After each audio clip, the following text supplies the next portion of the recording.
memang masyarakat yang melaksanakan perkawinan di muka agama itu belum secara persyaratan belum bisa untuk diajukan atau digugat di pengadilan.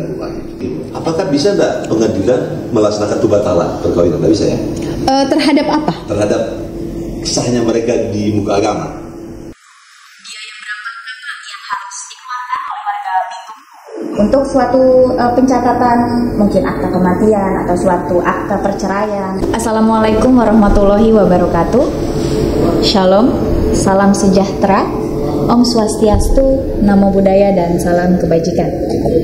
Bertemu pertama kalinya pada Cakalang, cakap-cakap ala Pengadilan Negeri Bitung, podcast resmi yang dimiliki oleh Pengadilan Negeri Bitung. Perkenalkan, saya Gledi Mindia.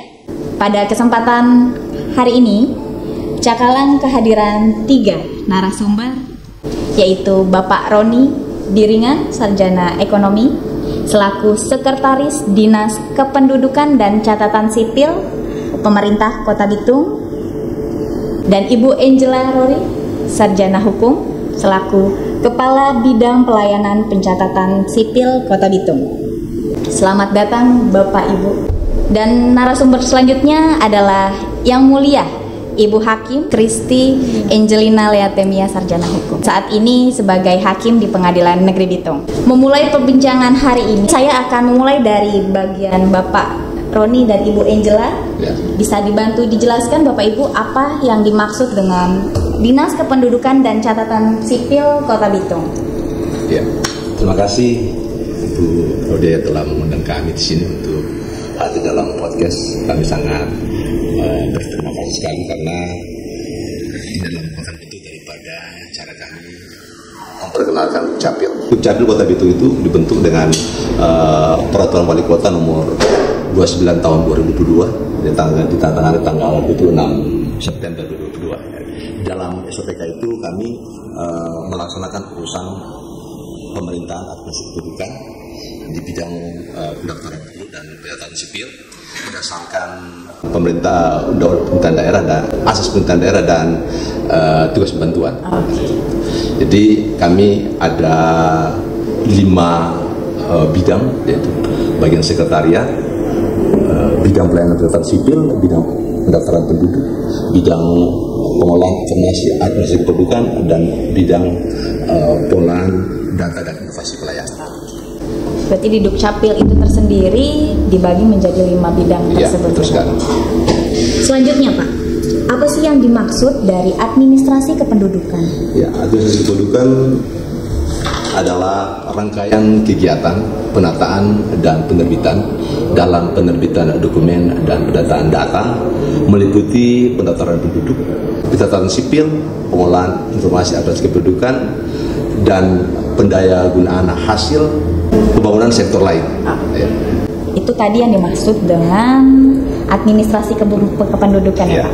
Selanjutnya Pak, Dukcapil itu tersendiri kan melakukan pencatatan sipil. Ya. Apa yang dimaksud dengan pencatatan sipil itu Pak? Pencatatan sipil itu dia mencatat peristiwa penting yang dialami seseorang yang kemudian dibuat register pencatatan oleh instansi Dinas Kependudukan dan Sipil Kota Bitung, seperti itu. Dan mungkin nanti dituangkan menjadi suatu dokumen ya. Iya, benar sekali. Mungkin ada kejadian seseorang warga dari Kota Bitung sudah meninggal dunia. Selanjutnya melalui suatu pengurusan diterbitkan nantinya akta kematian. Iya, seperti itu. Dokumen kependudukan itu tersendiri itu apa Pak? Dokumen yang diterbitkan yang memiliki kekuatan hukum. Dan ini sebagai alat bukti artinya bisa dipakai di mana saja sebagai bagian daripada dokumen yang sah yang bisa digunakan oleh masyarakat yang membuktikan bahwa dia adalah sebagai penduduk. Seperti itu. Selanjutnya Bapak Ibu, misalnya untuk masyarakat mendapatkan suatu dokumen, itu caranya datang langsung ke Dukcapil kah atau memang bisa melalui apa? Bisa dibantu dijelaskan? Capil itu dia ada melaksanakan pelayanan itu secara 2 model. Nah, yang model pertama itu karena kita kota digital, maka kita melaksanakan dengan digitalisasi, yaitu aplikasi Bitulisi. Nah, Bitulisi itu sudah tersedia di Play Store, bisa di upload ya. Android berarti ya, Android benar sekali. Di Play Store jadi bisa diupload. Nah itu sudah dilaksanakan dan diprakarsai juga oleh pemerintah kelurahan. Jadi ada ya pemerintah kelurahan, situ ada petugas register yang akan membantu. Jadi masyarakat bisa datang ke kelurahan, atau juga dia bisa mendownload sendiri. Dia bisa mendownload sendiri dan dia bisa memproses sendiri ya, seperti itu. Jadi dia memproses sendiri dengan dia memenuhi ketentuan-ketentuan yang berlaku, persyaratan yang berlaku. Jadi seperti itu yang pertama. Yang kedua, dia bisa langsung ke Capil secara offline, artinya tatap muka. Dia bisa datang ke Capil. Nah, dengan dia datang ke Capil, maka dia membawa berkas-berkas itu. Jadi ya, dengan membawa berkas-berkas itu, kelengkapan itu ya akan dia pakai untuk pengurusan dan diverifikasi oleh pegawai atau operator layanan yang ada di Dukcapil, seperti itu. Selanjutnya nih Pak, karena memang Bapak Ibu diundang di sini, karena kami mau sinkronisasi atau apa saja sih, hanya perlu suatu penetapan atau putusan tersebut. Ya mungkin kalau pengurusan dokumen Dukcapil yang memerlukan penetapan atau penetapan dari pengadilan, yaitu perceraian, pengangkatan anak, pengesahan anak, untuk kematian yang mungkin sebelumnya belum pernah keluar untuk akta kematian ya. Terus orang yang hilang belum ditemukan jenazahnya, seperti itu. Dispensasi menikah anak yang di bawah umur, jadi seperti itu. Contohnya tadi ada akta kematian, itu yang harus melalui proses persidangan ya. Kematian yang misalnya datanya sudah tidak ada. Datanya sudah tidak ada. Terus dia tidak ada dokumen apa-apa, misalnya KTP, atau dokumen yang lain seperti ijazah, kita arahkan untuk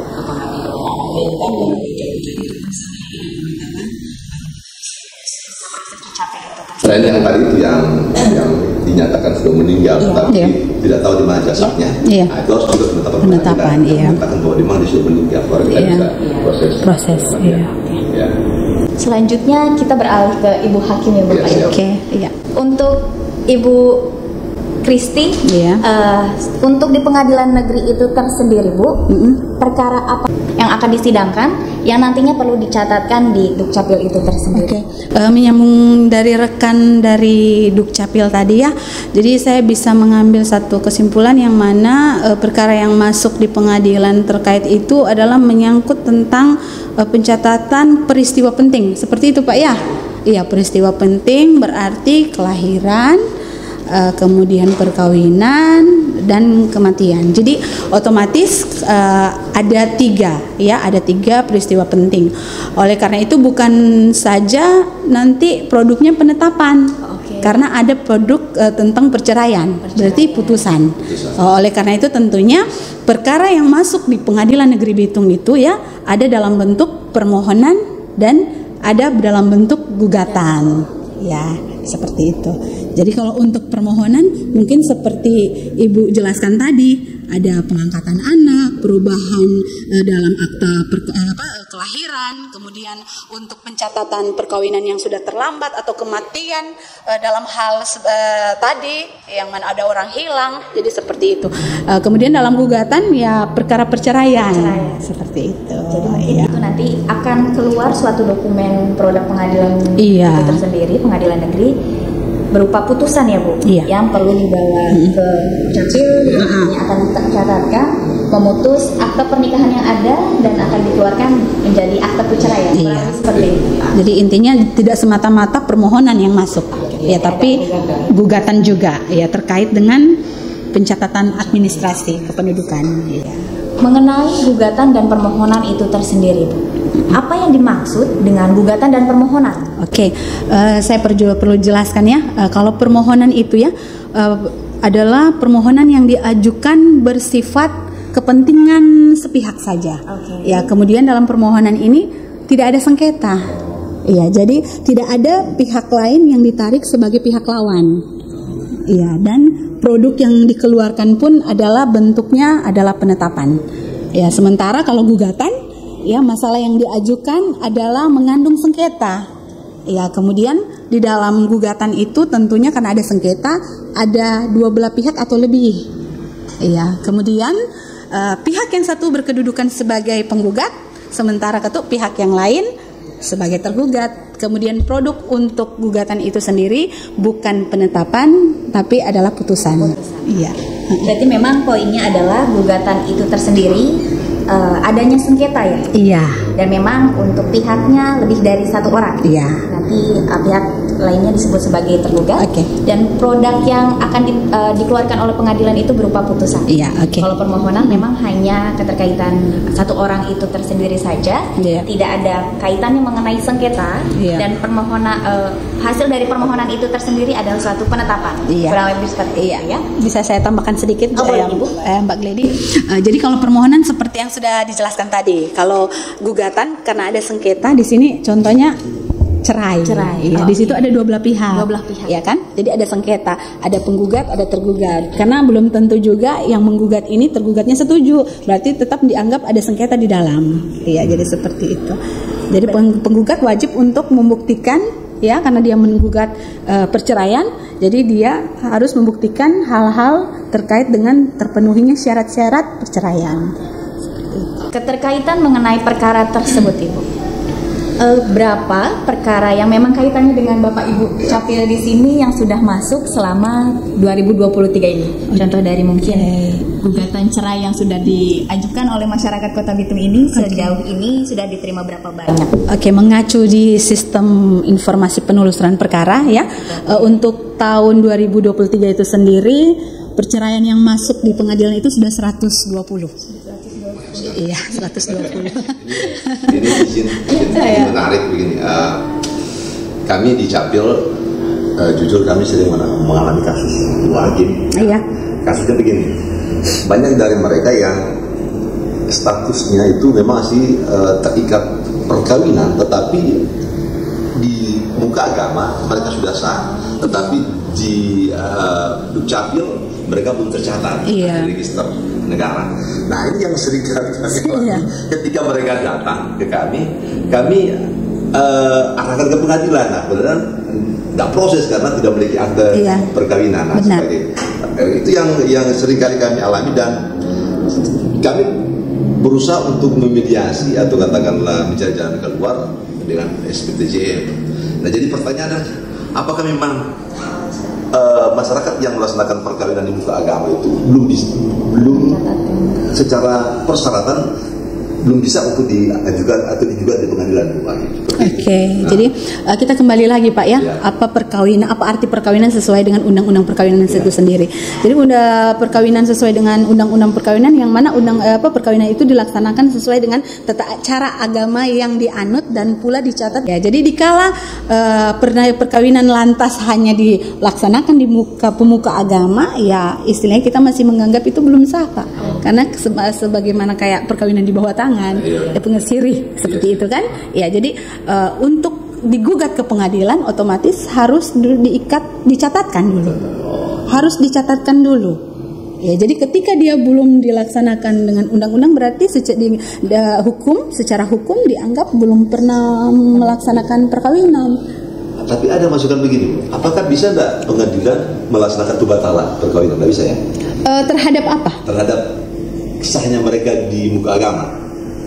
Kalau untuk agama kan Pak, pengadilan tidak sampai ke situ ranah kami. Ya, jadi yang kami pun putuskan di pengadilan itu kan yang sesuai dengan aturan resminya yang diatur oleh undang-undang. Ya, jadi kalau misalnya seperti itu secara hukum tidak tercatat. Iya, jadi di dalam hukum dia dianggap sebagai orang yang belum pernah menikah. Gitu, seperti itu. Iya. Makasih. Iya. Soalnya ini kasus. Iya, banyak Pak. Bahkan terkait dengan pencatatan perkawinan saya pernah temui itu yang masuk itu yang bermohon karena pasangannya ini meninggal, kemudian dia mau mengklaim asuransi dari BPJS, dia baru mengurus tentang pencatatan perkawinan. Jadi selama ini Dan nikah itu cuma agama, sudah ada anak dalam perkawinan, tetap tercatat anak seorang perempuan dan akan mencatat itu ketika suaminya meninggal dan hendak mau mengklaim asuransi itu, Pak.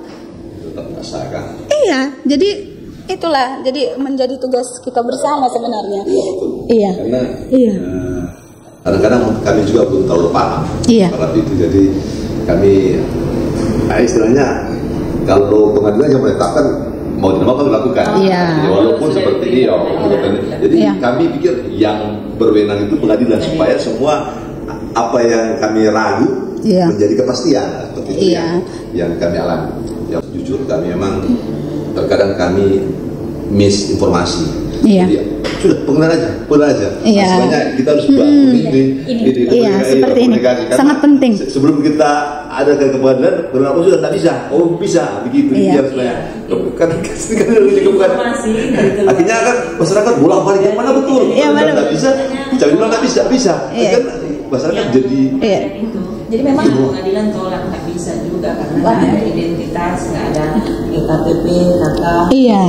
Karena kembali lagi ke itu aturan seperti itu. Iya. Jadi waktu kita ini Bu, kita makanya dalam saya bersyukur sekali kita bisa podcast di sini, sekaligus kita bisa menjalin katakanlah kerjasama dalam hal berbagi informasi. Ya. Karena seringkali saya merasa gimana gitu masyarakat kita pengadilan aja itu pengadilan di pengadilan udah bisa capil, biasanya mereka bolak-balik. Tapi kalau kita udah bangun komunikasi kan, wakil bisa tak ini gitu, udah bisa, kita harus udah bisa karena begini yang bisa capil kita masuk SPTJM katakanlah surat utang nyata mutlak kan seperti itu. Dan kalau kawin begini kita nggak bisa ke pengadilan. Tapi kenapa di Manado bisa? Oh kita gitu. Kadang-kadang mereka bagi berbandingan. Tapi kalau komunikasi di jalan, saya rasa masyarakat tidak akan dipimpong-pimpong, bolak-balik ada kepastian istilahnya, iya. Kalau boleh ke depan nanti kan capil capil bisa. Iya. Karena kalau sudah ke pengadilan, balik lagi.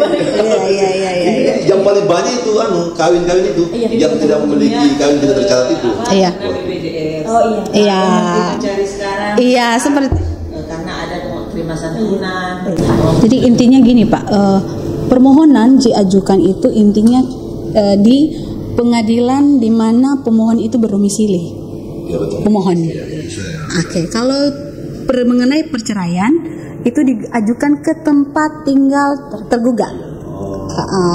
Tetapi ada pengecualian.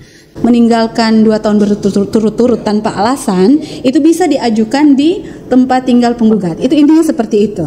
Ya, jadi mungkin kenapa pengadilan tidak bisa mengakomodir penduduk ketika datang di pengadilan tidak ada KTP Bitung, karena itu balik lagi. Iya, balik lagi. Iya, kita mengakomodir itu di ketentuan mengatakan seperti itu. Jadi permohonan diajukan di tempat tinggal pemohon. Iya, itu mungkin seperti itu.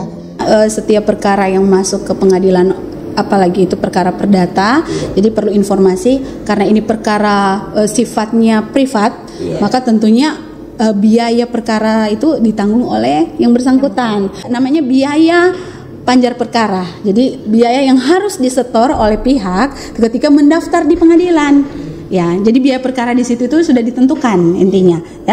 Jadi ditentukan melalui surat keputusan Ketua Pengadilan Negeri Bitung. Ya, jadi sudah berkisar itu dia ada biaya proses, ada hak-hak kepanitraan. Jadi biaya proses itu Pak nanti bisa Bapak jelaskan nanti kepada masyarakat kan? Bisa tidak kita sampaikan ke masyarakat? Bisa.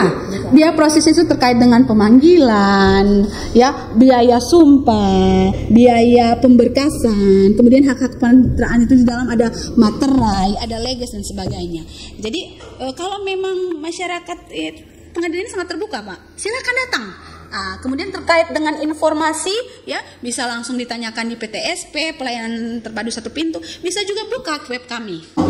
Iya, dan biaya resmi ini tentunya ada dasarnya, diikat dengan surat keputusan dari Ketua Pengadilan Negeri Bitung. Itu tadi yang sudah dijelaskan oleh Bu Kristi Pak mengenai menyinggung mengenai biaya ya Bu. Iya. Jadi memang kalau biaya yang ada di pengadilan mungkin bisa saya bantu jelaskan karena saya di sini sebagai penerima pendaftaran.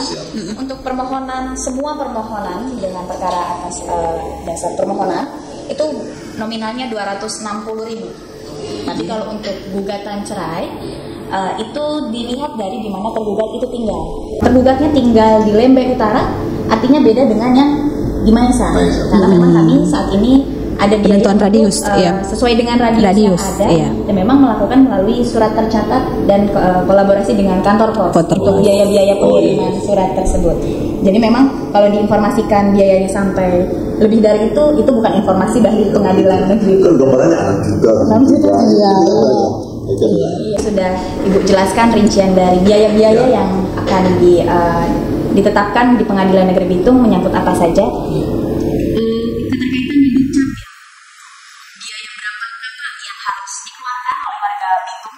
Untuk suatu pencatatan mungkin akta kematian atau suatu akta perceraian. Ya, pertanyaan yang menarik sekali ini perlu diluruskan. Jadi kami memang di Capil seringkali dikaitkan dengan biaya-biaya. Nah, ada kata-kata urus KTP sekian, urus KK sekian.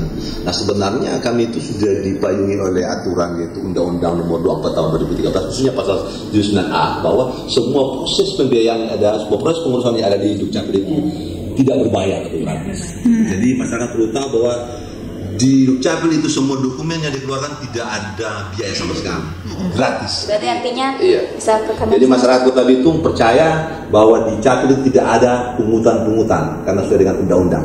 Kalaupun ada pungutan-pungutan berarti itu jangan pernah diladeni. Jangan pernah diladeni artinya itu tidak sah, tidak benar yang perlu dilakukan. Jadi ada petugas-petugas yang akan memberikan penjelasan bahwa seperti inilah yang harus dia lengkapi. Sepanjang berkas-berkas itu lengkap, itu akan diproses pada hari itu juga 1/24 jam. Sesuai standar pelayanan 1/24 jam selesai itu dokumen. Baik itu KTP, dan sebagainya sepanjang dia lengkap. Berarti hanya perlu melengkapi persyaratan yang diberikan oleh Capil dan tanpa biaya apapun yang dipungut ya Pak. Oke, selanjutnya mungkin saya bisa beralih lagi ke Ibu Kristi karena tadi Bapak Ibu sudah menjelaskan bagaimana prosedur untuk pencatatan itu tersendiri.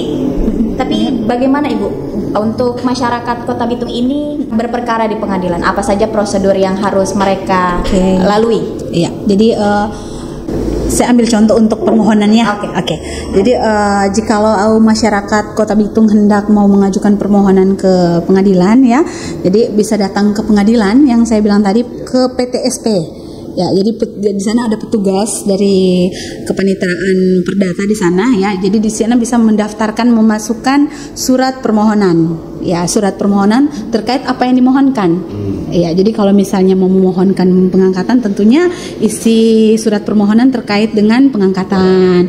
Kalau misalnya mau ajukan perbaikan ya otomatis yang dimintakan terkait dengan perbaikan akta kelahiran. Oke. Kemudian permohonan diajukan ke ketua pengadilan ya, jadi ke ketua pengadilan negeri Bitung ya. Kemudian di sana pemohon pun istilahnya akan dilayani dengan petugas di sana.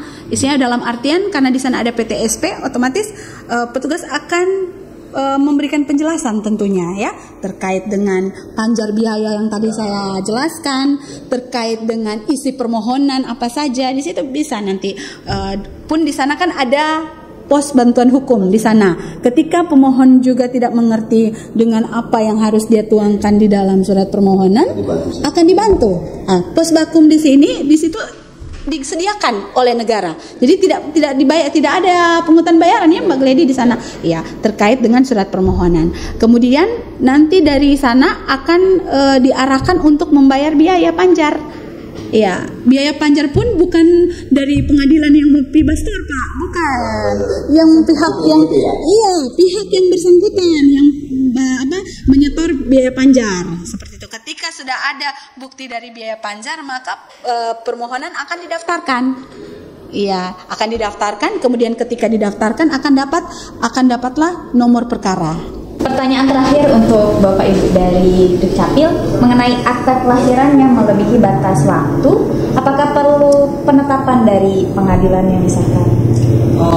Kalau dulu sesuai Undang-Undang Nomor 23 tahun 2006 itu memang perlu. Tapi setelah saat ini ada perubahan dari Undang-Undang 23 menjadi Undang-Undang 24 tahun 2013, sudah tidak diperlukan suatu penetapan pengadilan, jadi langsung ke Capil untuk mengurus.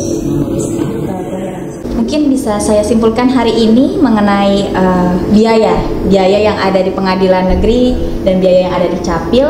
Untuk biaya tersebut di Capil gratis ya Bapak Ibu untuk segala pencatatan. Jadi kalau ada masyarakat yang menemukan atau katakanlah berhadapan dengan oknum-oknum yang memanfaatkan, katakanlah merasa ada orang di dalam, merasa bisa mempercepat, bisa katakanlah tidak memenuhi persyaratan, bisa apa saja katakanlah, terus ada biaya sekian, maka laporkan ke Capil, perlu hubungi saya Roni Belian SE, sekretaris Capil, atau ke Kepala Bidang Pelayanan Catatan Sipil Ibu Kelly Rory SH.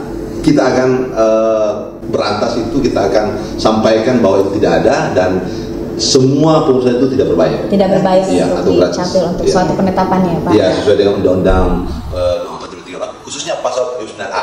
Pasal 9A itu mengatakan demikian. Kalau di Pengadilan Negeri Bitung itu tersendiri, Bu, biaya yang dibebankan ke pemohon dan penggugat itu sesuai dengan SK Ketua Pengadilan Negeri Bitung. Dan memang ada unsur-unsur yang memang untuk memenuhi panggilan dari perkara gugatan atau permohonan itu tersendiri. Iya.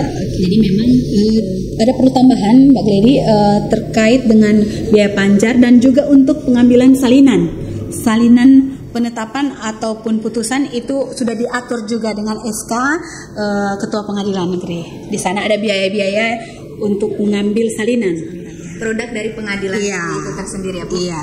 Oke. Berarti memang untuk lebih lengkapnya, lebih jelasnya agar tidak mendapatkan informasi yang tidak bertanggung jawab di luar sana, segera datang langsung ke Capil tanpa melalui calo ya Bapak Ibu, agar memang informasinya tersampaikan langsung, dan memang kalau dari pengadilan bisa menghubungi ke bagian PTSP, bisa datang langsung untuk mendapatkan informasi apa saja yang akan dipenuhi oleh masyarakat itu tersendiri. Iya.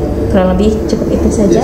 Akhirnya kami berada di penghujung dari Cakalang, cakap-cakap ala Pengadilan Negeri Bitung ini. Saya Gledy Nindya selaku host kesempatan hari ini berterima kasih kepada Kepala Dinas Kependudukan dan Catatan Sipil Kota Bitung, Bapak Dani MG Salendeho, Sarjana Komunikasi dan Magister Manajemen. Dan berterima kasih juga kepada Bapak Ibu yang sudah datang, Bapak Roni Biringan, Sarjana Ekonomi selaku Sekretaris Dinas Kependudukan dan Catatan Sipil Kota Bitung, dan hari ini juga ada Ibu Angela, Sarjana Hukum selaku Kepala Bidang Pelayanan Pencatatan Sipil Kota Bitung. Terima kasih Bapak Ibu. Dan yang mulia Ibu Kristi Leatemia, Sarjana Hukum, terima kasih Ibu pada kesempatan hari ini yang sudah berkesempatan hadir. Terima kasih kepada Vitakum, viewer Taat Hukum yang sudah menonton tayangan kami hari ini. Sampai jumpa di podcast selanjutnya.